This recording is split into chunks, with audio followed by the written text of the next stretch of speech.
Hello friends, welcome to cinema explainer. ഇന്ന് നമ്മൾ നോക്കാൻ പോകുന്നത് 2023 പുറത്തിറങ്ങിയ ലവ് യു റാം എന്ന ഒരു തെലുങ്ക് മൂവിനെ കുറിച്ചിട്ടാണ്. ഇതൊരു ഫീൽ ഗുഡ് മൂവിയാണ്. ഈ ഒരു മൂവിന്റെ കഥ പൂർണ്ണമായിട്ടും മനസ്സിലാക്കണമെന്നുണ്ടെങ്കിൽ ഈ വീഡിയോ സ്കിപ്പാക്കാതെ കാണാൻ ശ്രമിക്കുക. സോ നമുക്ക് അധികം സമയം കളയാതെ നേരെ നമ്മുടെ മൂവിയിലേക്ക് പോവാം.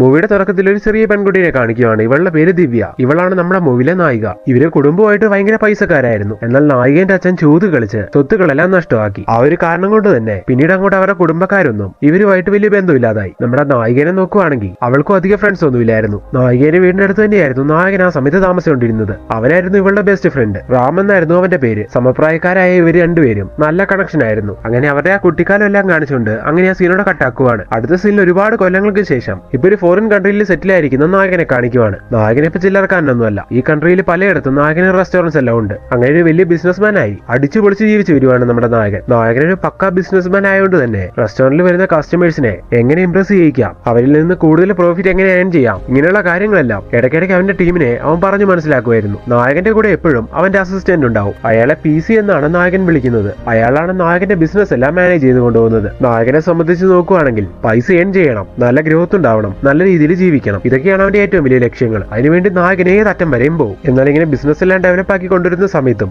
ലീഗലായിട്ടുള്ള കാര്യങ്ങളെല്ലാം ഏതൊരു ബിസിനസ്മാനും ഫോളോ ചെയ്യേണ്ടതാണല്ലോ. അതിൽ പ്രധാനമായിട്ടുള്ള ഒരു കാര്യമാണ് ടാക്സ് അടയ്ക്കുക എന്നുള്ളത്. നായകൻ ഇപ്പോൾ അവന്റെ ബിസിനസ് അങ്ങനെ ഡെവലപ്പ് ചെയ്ത് പലയിടത്തുമായിട്ട് അങ്ങനെ ബ്രാഞ്ചസ് തുടങ്ങുന്നതുകൊണ്ട് തന്നെ ഒരു വലിയ രീതിയിലുള്ള ടാക്സ് ഗവൺമെന്റ് അവന് ഇന്ന് ഈടാക്കുവാണ്. അങ്ങനെ ഇപ്പൊ അത്രയും വലിയൊരു ഹ്യൂജ് ടാക്സ് എങ്ങനെയെങ്കിലും കുറയ്ക്കാൻ എന്തെങ്കിലും വഴിയുണ്ടോ എന്നൊക്കെ നായകൻ ആലോചിക്കുന്നു. അങ്ങനെ നായകന്റെ അസിസ്റ്റന്റ് ആയ PC അതിനെപ്പറ്റി അന്വേഷിച്ചിട്ട് നായകൻ ഒരു ഐഡിയ പറഞ്ഞു കൊടുക്കുവാണ്. നമ്മുടെ കമ്പനി പാർട്ട്ണർഷിപ്പിലേക്ക് ആക്കാം. അത് സാറിന്റെ വൈഫോ കുടുംബത്തിലുള്ള ആരെങ്കിലോ അല്ലെങ്കിൽ ഫ്രണ്ട്സോ അങ്ങനെ ആരെങ്കിലും ആവാം. അങ്ങനെ പാർട്ട്ണർഷിപ്പിലേക്ക് ബിസിനസ് മാറ്റുകയാണെങ്കിൽ ഗവൺമെന്റ് നമുക്ക് വേണ്ടി ചുമത്തിയിരിക്കുന്ന ടാക്സ് കുറെയൊക്കെ കുറയ്ക്കാൻ കഴിയും. അങ്ങനെ ഇപ്പൊ ഇതെല്ലാം കേൾക്കുന്ന നമ്മുടെ നായകൻ സോ ഇങ്ങനെ ഒരു കാര്യം ചെയ്യുന്നതിലൂടെ ടാക്സ് കുറയ്ക്കാൻ കഴിയുവാണെങ്കിൽ അങ്ങനെ തന്നെ ചെയ്യാന്ന് വിചാരിക്കുവാണ്. നായകനാണെങ്കിൽ ഇപ്പൊ കല്യാണം ഒന്നും കഴിച്ചിട്ടില്ല. അതുകൊണ്ട് തന്നെ PC-നോട് അവൻ പറയുവാണ്, എടോ താൻ എത്രയും വേഗം ഏതെങ്കിലും മാത്രം വേണ്ടി നോക്കി നല്ല ബിസിനസ് ക്വാളിറ്റീസ് ഉള്ള അല്ലെങ്കിൽ ബിസിനസ്സിൽ നല്ല സ്കിൽസ് ഉള്ള പെൺകുട്ടികളെ തെരഞ്ഞെടുക്കണം. അതിൽ എനിക്ക് ആപ്റ്റ് ആയിട്ടുള്ള ഒരാളെ ഞാൻ കല്യാണം കഴിക്കും. എന്നിട്ട് അവളെ പാർട്ണറാക്കി ഞാൻ ഈ ടാക്സ് കുറയ്ക്കും. സോ നായകൻ ഇങ്ങനെ കാര്യങ്ങളെല്ലാം പ്ലാൻ ചെയ്ത് PC-നോട് പറയുന്ന സമയത്ത് അയാളെ നായകൻ പറഞ്ഞ പോലെ അതുപോലെ നല്ല ക്വാളിറ്റീസ് ഉള്ള പെൺകുട്ടികളെല്ലാം അന്വേഷിക്കാൻ തുടങ്ങുന്നു. അങ്ങനെ ആ സീനോടെ കട്ടായിട്ട് അടുത്ത സീനിൽ നമ്മുടെ നായികനെ കാണിക്കുന്നു. ഇപ്പൊ അവളുടെ വീട്ടില് അവളുടെ അനിയത്തിക്ക്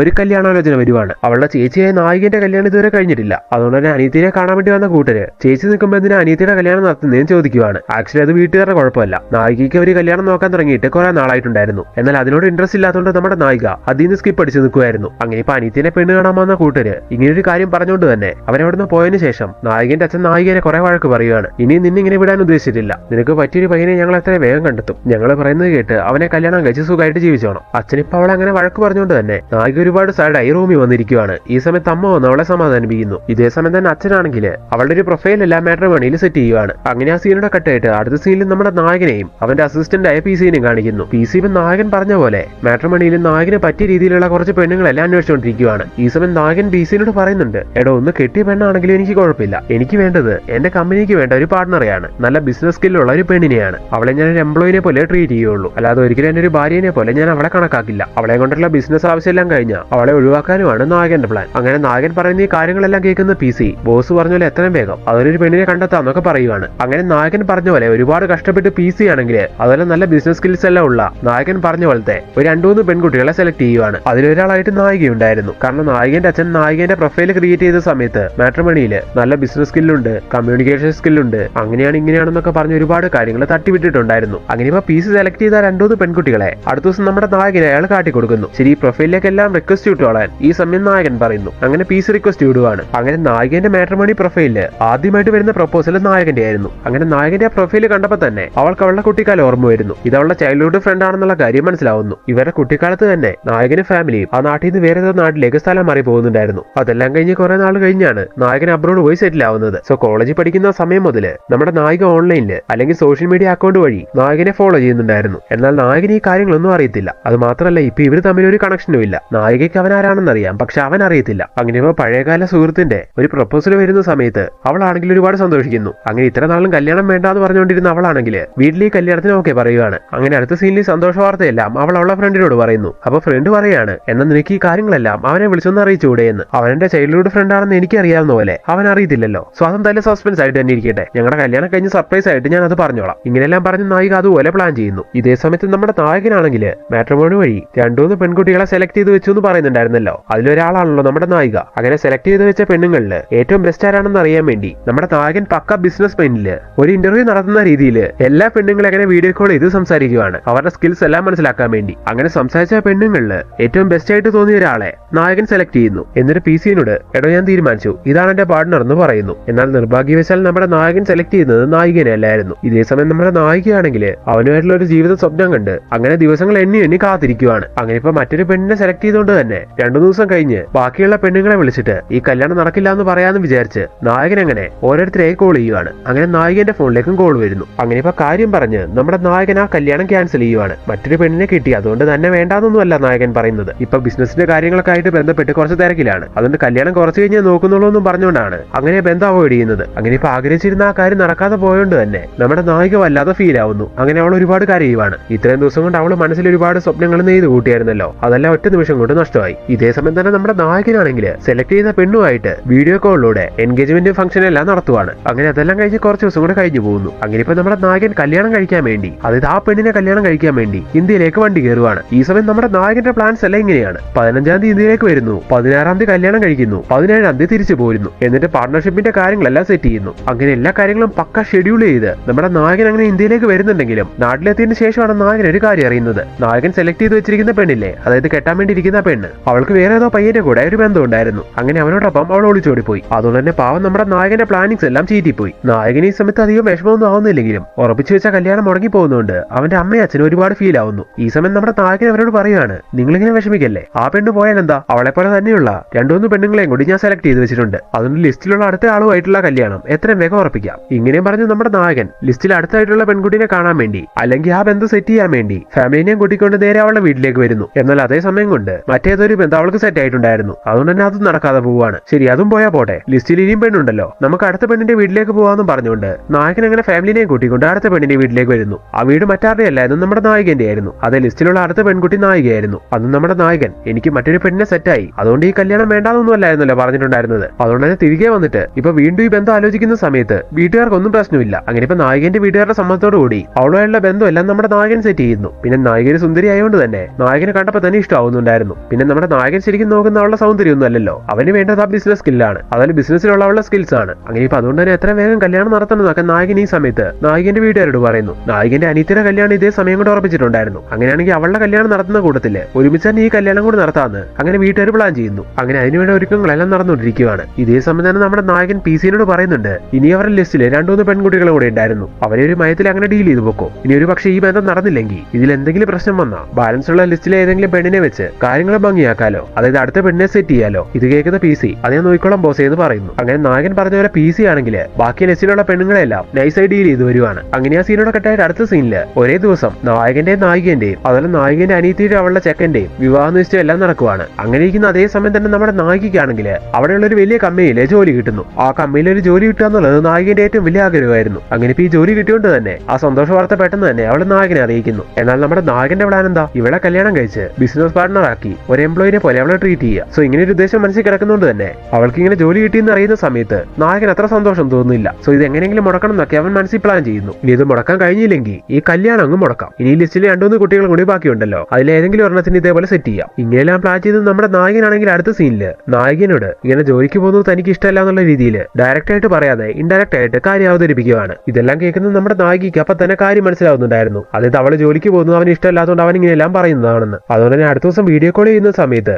നായിക അവനോട് പറയുകയാണ്, എനിക്കൊരു ജോലി കിട്ടിയെന്ന് ഞാൻ പറഞ്ഞില്ലായിരുന്നോ, അതിന് ഞാൻ പോകുന്നില്ല എന്ന്. ആക്ച്വലി അവൾ ഇങ്ങനെ പറയുന്നത് കേൾക്കാനാണല്ലോ നായകൻ ആഗ്രഹിച്ചതും. അതുകൊണ്ട് തന്നെ അവൾ ഇങ്ങനെ പറയുമ്പോൾ അല്ലെങ്കിൽ ശരിയാ, നമുക്ക് ഈ ജോലി ഒന്നും ശരിയാവില്ല, ആവശ്യത്തിൽ കൂടുതൽ പണം എന്റെ കയ്യിലുണ്ടല്ലോ, നമുക്ക് അടിച്ചു പൊളിച്ചങ്ങ് ജീവിക്കാന്നേന്നൊക്കെ നായകൻ ഈ സമയത്ത് അവളോട് പറയുന്നു. അതേസമയം തന്നെ ഈ കാര്യങ്ങളെല്ലാം കേട്ടോണ്ട് അവിടേക്ക് നായികന്റെ ഫ്രണ്ട് വരുവാണ്. അങ്ങനെ നായിക അവനുമായിട്ടുള്ള കോളെല്ലാം കട്ടാക്കിയതിനു ശേഷം ഫ്രണ്ട് നായികനോട് ചോദിക്കുവാണ്, എടി നീ എന്തിനാ ജോലിക്ക് പോകുന്നില്ല എന്നൊക്കെ അവരോട് പറഞ്ഞത്, ഇപ്പൊ നിനക്ക് കിട്ടിയത് നിന്റെ ഡ്രീം ജോബ് അല്ലായിരുന്നോ, അതെന്തിനു വേണ്ടാന്ന് വെക്കണം. ഇത് കേട്ട നായിക പറയുകയാണ്, എടി നീ പറഞ്ഞത് ശരിയാ, അതെന്റെ ഡ്രീം ജോബ് ആയിരുന്നു, എന്നാൽ അതിനേക്കാളും വലുതാണ് എനിക്ക് എന്റെ റാം. ഞാൻ ജോലിക്ക് പോകുന്നത് റാമിന് ഇഷ്ടമല്ല, അതവൻ ഡയറക്റ്റ് ആയിട്ട് പറഞ്ഞില്ലെങ്കിലും ഇൻഡയറക്റ്റ് ആയിട്ട് എന്നോട് പറഞ്ഞു, അതുകൊണ്ടാണ് ഞാൻ ഈ ജോലി വേണ്ടാന്ന് വെച്ചത്. അവളീ പറയുന്ന കാര്യങ്ങളെല്ലാം കേൾക്കുന്ന സമയത്ത് അവളെ ഫ്രണ്ട് നിനക്ക് നടി അവനോടുള്ള ഇഷ്ടം കൊണ്ട് ഭ്രാന്ത് പിടിച്ചോ എന്നൊക്കെ ചോദിക്കുന്നു. അങ്ങനെ ആ സീനോടെ കട്ടായിട്ട് അടുത്ത സീനില് നായകന്റെ അസിസ്റ്റന്റ് ആയ PC-നെ കാണിക്കുവാണ്. ഇപ്പൊ വീട്ടില് നായകന്റെ കല്യാണത്തിന്റെ ചടങ്ങുകളെല്ലാം നടന്നുകൊണ്ടിരിക്കുകയായിരുന്നു. അതിനിടയ്ക്ക് ആ PC ആണെങ്കിൽ നായകൻ ആ ലിസ്റ്റിലുള്ള ബാക്കി പെണ്ണുങ്ങളെ ഒന്നും ഒഴിവാക്കി കളയണ്ട, മെയിൻറ്റെയിൻ ചെയ്ത് പൊക്കോളം പറഞ്ഞുകൊണ്ട് തന്നെ അയാൾ അതിനുവേണ്ട കാര്യങ്ങളെല്ലാം ചെയ്തുകൊണ്ടിരിക്കുകയായിരുന്നു. അങ്ങനെ ഒരു സമയത്ത് ബൈ ചാൻസ് നമ്മുടെ നായിക ഈ കാര്യങ്ങളെല്ലാം അറിയുവാണ്. അങ്ങനെ നായിക പോയി ദേഷ്യപ്പെട്ട് കാര്യങ്ങളെല്ലാം ചോദിക്കുന്ന സമയത്ത്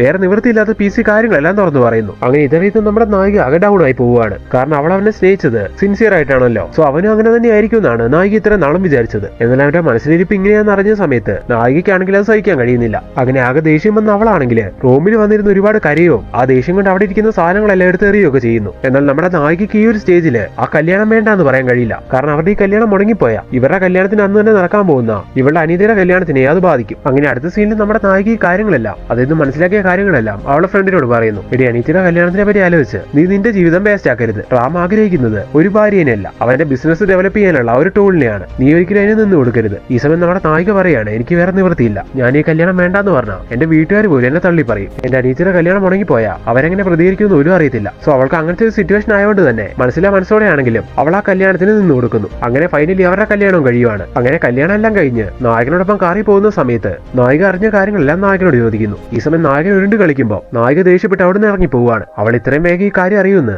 നായകൻ ഒട്ടും വിചാരിച്ചിട്ടുണ്ടായിരുന്നില്ല. അതുകൊണ്ട് നായകനാണെങ്കിൽ ഈ സമയത്ത് എന്തോ പോലെയാവുന്നു. അങ്ങനെ PC-നെ വിളിച്ച് ഈ കാര്യങ്ങളെല്ലാം പറഞ്ഞിട്ട് അവൾ ഇത്രയും വേഗം ഈ കാര്യങ്ങൾ എങ്ങനെ അറിഞ്ഞു എന്ന് ചോദിക്കുവാണ്. എന്നാൽ ഈ സമയത്ത് PC ആണെങ്കിൽ കാര്യങ്ങളൊന്നും പറയുന്നില്ല. സംഭവിച്ച കാര്യങ്ങൾ പറഞ്ഞാൽ ഇയാൾ ഒരുപാട് വഴക്ക് പറയും. അതുകൊണ്ട് തന്നെ ഒന്നും അറിയാത്ത പോലെ നിന്ന് കൊടുക്കുവാണ്. എന്നാൽ ഈ സമയത്ത് നായകൻ പറയുന്നു, അവളെ എത്രയും വേഗം ഒന്ന് കോംപ്രമൈസ് ആക്കണം. കല്യാണം നടക്കുന്നതിന് മുമ്പ് തന്നെ പാർട്ണർഷിപ്പിന്റെ കാര്യങ്ങളെല്ലാം സെറ്റ് ചെയ്തതാണ്. ഇനിയിപ്പോൾ അവൾ ഇടഞ്ഞു നിന്ന കാര്യങ്ങളെല്ലാം അവതാളത്തിലാവും. അങ്ങനെ ഇപ്പൊ അതിനൊരു വഴി കാണാൻ വേണ്ടി നമ്മുടെ നായകനാണെങ്കിൽ അടുത്ത സീനിൽ നേരെ നായകന്റെ അടുത്തേക്ക് ചെല്ലുന്നു. എന്നിട്ട് അവളുമായിട്ട് കോംപ്രമൈസ് ചെയ്യാൻ വേണ്ടി കുറെ അങ്ങനെ സംസാരിക്കുവാണ്. എടി, നീ എന്നോട് ക്ഷമിക്ക്, അങ്ങനെയൊക്കെ പറ്റിപ്പോയി. ഞാൻ ഇപ്പൊ ആ മൈൻഡ് എല്ലാം വിട്ടു. ഇനി നീ എന്റെ ബിസിനസ് പാർട്ണർ അല്ല, എന്റെ ഭാര്യ മാത്രമാണ്. ഇങ്ങനെയെല്ലാം പറഞ്ഞ് സംസാരിച്ച് നായകൻ അവൻ ചാക്കിലാക്കുന്നു. ഒരുപാട് ഇഷ്ടപ്പെടുന്ന ആളായോണ്ട് തന്നെ ഇങ്ങനെയെല്ലാം സംസാരിക്കുമ്പോൾ നായിക പിണക്കം എല്ലാം മാറ്റുകയും ചെയ്യുന്നു. അങ്ങനെ അടുത്ത സീനിൽ നായികനെയും അവളുടെ അനിയത്തിനെയും ഭർത്താവിനെയും എല്ലാം കൂട്ടിക്കൊണ്ട് നായകൻ ദൂരെയുള്ള ഒരു അമ്പലത്തിലേക്ക് പോവുകയാണ്. ഈ ഒരു യാത്ര കൊണ്ട് എങ്ങനെയെങ്കിലും നായകനെ ഇംപ്രസ് ചെയ്തെടുക്കണം, അതാണ് നായകന്റെ ലക്ഷ്യം. അങ്ങനെ അവരങ്ങനെ പോയിക്കൊണ്ടിരിക്കുന്ന സമയത്ത് കൂടെയാണെങ്കിൽ PC-യും പോകുന്നുണ്ട്. കാരണം അമ്പലമാണെങ്കിൽ ഒരു കാടിന് നടുവിലായിരുന്നു. അങ്ങനെ അവിടേക്കുള്ള യാത്രക്കിടയിൽ ആ അമ്പലത്തിന്റെ ഐതിഹ്യം എല്ലാം നമ്മുടെ നായകനാണെങ്കിൽ നായികയ്ക്ക് പറഞ്ഞു കൊടുക്കുവാണ്. ആ കാട്ടിലുള്ള ഒരു സ്പെഷ്യൽ പൂവുണ്ട്, അത് കുറെ പറിച്ച അമ്പലത്തിൽ വെക്കുവാണെങ്കിൽ അത് വെക്കുന്നവരുടെ ജീവിതത്തിൽ നല്ലത് നടക്കുമെന്നാണ് പറയുന്നത്. അങ്ങനെ അമ്പലത്തിന്റെ ഐതിഹ്യം പറഞ്ഞു കൊടുക്കുന്ന സമയത്ത് നായിക പറയാണ്, അങ്ങനെയാണെങ്കിൽ നമുക്ക് കുറെ പൂ പറിച്ച് അങ്ങനെ അമ്പലത്തിൽ വെക്കാമെന്ന്. ഇത് കേട്ട നമ്മുടെ നായകൻ അത് നമുക്ക് സെറ്റ് ആക്കാന്ന് പറയുന്നു. കാരണം ഏത് വിധേനയും അവളെ ഇംപ്രസ് ചെയ്യിക്കുക എന്നുള്ളതാണല്ലോ നായകന്റെ ലക്ഷ്യം. അതുകൊണ്ട് തന്നെ പോകുന്ന വഴിക്ക് കാണുന്ന അതുപോലത്തെ പൂവെല്ലാം നമ്മുടെ നായകൻ നായികയ്ക്ക് വേണ്ടി പറിച്ചു കൊടുക്കുന്നു. അതിലെ കാണുന്ന പൂവെല്ലാം പറിച്ചു തരണമെന്ന് PC-നോട് നായകൻ പറയുന്നുണ്ട്. അങ്ങനെ നായിക കാണാതെ PC-യും കുറെ പൂവെല്ലാം നായകന് പറിച്ചു കൊടുക്കുന്നു. അതെല്ലാം നായകൻ പറിച്ചതുപോലെ നായകൻ നായികന്റെ കയ്യിൽ കൊണ്ടേ കൊടുക്കുവാണ്. അങ്ങനെ ഏകദേശം നമ്മുടെ നായികനെ അവൻ ചാക്കിലാക്കി കഴിഞ്ഞു. ശരിക്കും അവളെ ഇംപ്രസ് ചെയ്യിക്കുവാണ്. അങ്ങനെ കാര്യങ്ങളെല്ലാം സ്മൂത്തായി നടന്നുകൊണ്ടിരിക്കുന്ന അതേ സമയം തന്നെ മറ്റൊരു കാര്യം സംഭവിക്കുന്നു. കാട്ടിക്കൂടിയാണല്ലോ അവരിപ്പോ ട്രാവൽ ചെയ്തുകൊണ്ടിരിക്കുന്നത്. സോ നായകന്റെ ഫോണിൽ റേഞ്ച് കിട്ടുന്നില്ല. അതുകൊണ്ട് തന്നെ എന്തോ ഒരു ബിസിനസ് ആവശ്യവുമായിട്ട് ബന്ധപ്പെട്ട് എനിക്കൊരു കോൾ ചെയ്യണം, നിന്റെ ഫോണും തരാൻ നായകനോട് നായകൻ പറയുവാണ്. ഇത് കേട്ട നായകൻ അവളുടെ ഫോണും കൊടുക്കുന്നു. അങ്ങനെ ഇപ്പൊ നമ്മുടെ നായകൻ ആരെയോ കോൾ ചെയ്തിട്ട് ആ പാർട്ണർഷിപ്പിന്റെ കാര്യങ്ങളെ പറ്റി എല്ലാം പറയുന്നു. അത് എത്രയും വേഗം സെറ്റ് ആകും, അതുകൊണ്ട് ലീഗലായിട്ടുള്ള കാര്യങ്ങൾ സെറ്റ് ചെയ്തോളാൻ കോളിൽ അങ്ങനെ പറയുവാണ്. ഇതൊന്നും നായിക കേൾക്കാതിരിക്കാൻ വേണ്ടി നായകൻ മാറി നിന്ന് സംസാരിക്കുന്നുണ്ടെങ്കിലും നായകന്റെ ഫോണിൽ ഓട്ടോ റെക്കോർഡ് ഉണ്ടായിരുന്നു. അങ്ങനെ കോളെല്ലാം കഴിഞ്ഞ് ഫോണും കൊടുത്ത് നായകൻ പോകുന്ന സമയത്ത് അവളാണെങ്കിൽ നായകൻ ആരെയാ വിളിച്ചത്, എന്തിനാ വിളിച്ചതെന്നെല്ലാം അറിയാൻ വേണ്ടി ചുമ്മാ അതെല്ലാം ഒന്ന് പ്ലേ ചെയ്ത് നോക്കുന്നു. അങ്ങനെ ഈ കാര്യങ്ങളെല്ലാം കേട്ട നമ്മുടെ നായികയ്ക്ക് അവന്റെ മനസ്സിലേക്ക് പിന്നെയും മനസ്സിലാവുകയാണ്, അതായത് അവൻ തന്നോട് വീണ്ടും പറഞ്ഞതെല്ലാം നുണയായിരുന്നു എന്ന്. ഇനി അങ്ങനത്തെ ചിന്തയൊന്നും മനസ്സിലുണ്ടാവില്ല. ഇനി മുതൽ നീ എനിക്ക് എന്റെ ഭാര്യ മാത്രമായിരിക്കും എന്നൊക്കെ പറയുന്നുണ്ടായിരുന്നല്ലോ. ആ പറഞ്ഞതെല്ലാം നുണയാണെന്നുള്ള കാര്യം ഈ സമയത്ത് അവൾ റിയലൈസ് ചെയ്യുന്നു. അങ്ങനെ ഇപ്പൊ അവനോട് ആകെ ദേഷ്യം തോന്നുന്ന അവളാണെങ്കിൽ നേരെ അവന്റെ അടുത്ത് വന്നിട്ട് ഈ കാര്യങ്ങളെല്ലാം ചോദിച്ച് വീണ്ടും അവനോട് കുറെ ദേഷ്യപ്പെടുന്നു. എന്നിട്ട് അവിടെ നിന്ന് പിണങ്ങി പോവുകയാണ്. അങ്ങനെ ഇപ്പൊ നായകൻ ഇത്രയും കഷ്ടപ്പെട്ടത് വീണ്ടും വെറുതെ ആവുന്നു. സംഭവം നായിക പിണങ്ങി പോയെങ്കിലും നായകനായിട്ടുള്ള ബന്ധം ഒഴിവാക്കാനൊന്നും അവൾക്ക് കഴിയില്ല. കാരണം അവൾ അങ്ങനെ എന്തെങ്കിലും ചെയ്താൽ അവളുടെ വീട്ടിൽ അത് പ്രശ്നമാവും. അങ്ങനെ നായക നിവൃത്തിയോട് അങ്ങനെ നിൽക്കുന്ന സമയത്ത് നായകൻ വീണ്ടും അവളെ സമാധാനിപ്പിക്കാൻ വേണ്ടി അവളുടെ വീട്ടിലേക്ക് വരുവാണ്. ഇതേ സമയം അവളുടെ വീട്ടിൽ നിന്ന് ഒരു പഴയ ആൽബം അവന് കിട്ടുന്നു. അങ്ങനെ അത് തുറന്നു നോക്കുന്ന സമയത്ത് നായകന്റെ ചൈൽഡ്ഹുഡ് ഫോട്ടോ എല്ലാം കാണുമ്പോൾ അവനും മനസ്സിലാവുകയാണ് നായിക ആരായിരുന്നു എന്ന്. അതേ ആൽബത്തിൽ തന്നെ ഇവർ ഒരുമിച്ച് എടുത്തിട്ടുള്ള ഒരു ഫോട്ടോയും ഉണ്ടായിരുന്നു. അങ്ങനെ ആ കാര്യങ്ങളെല്ലാം മനസ്സിലാക്കി നമ്മുടെ നായകൻ അപ്പൊ അവൾ ഈ കാര്യം എന്താ ഇത്ര ദിവസമായിട്ടും എന്നോട് പറയാത്തതെന്നൊക്കെ അങ്ങനെ ആലോചിക്കുവാണ്. ഇതേ സമയം തന്നെ നായകന്റെ ഫ്രണ്ട് വന്നിട്ട് നായകനോട് കാര്യങ്ങളെല്ലാം പറയുന്നു. അതായത് കൊല്ലങ്ങളായിട്ട് നായിക അവനെ പ്രണയിക്കുമായിരുന്നു, അവനെ മനസ്സിൽ കൊണ്ടു നടക്കുമായിരുന്നു, അത്രയധികം അവൾ അവനെ സ്നേഹിക്കുന്നുണ്ടെന്നൊക്കെ. ഇങ്ങനെ ഈ കാര്യങ്ങളെല്ലാം അറിയുന്ന നമ്മുടെ നായകന് ഒരുപാട് കുറ്റബോധം തോന്നുന്നു. തന്നെ ഇത്രയധികം സ്നേഹിക്കുന്ന ഇങ്ങനൊരു പെണ്ണിനോട് ഇങ്ങനെയൊന്നും ചെയ്തത് ഒട്ടും ശരിയായില്ല എന്നൊക്കെ അവൻ മനസ്സിലാക്കുന്നു. അങ്ങനെ അതുകൊണ്ട് തന്നെ നമ്മുടെ നായകൻ ഒരു കത്തെഴുതി അവിടുത്തെ മുത്തശ്ശിന്റെ അടുത്ത് കൊടുത്തിട്ട് നായിക അറിയാതെ അവിടുന്ന് പോവുകയാണ്.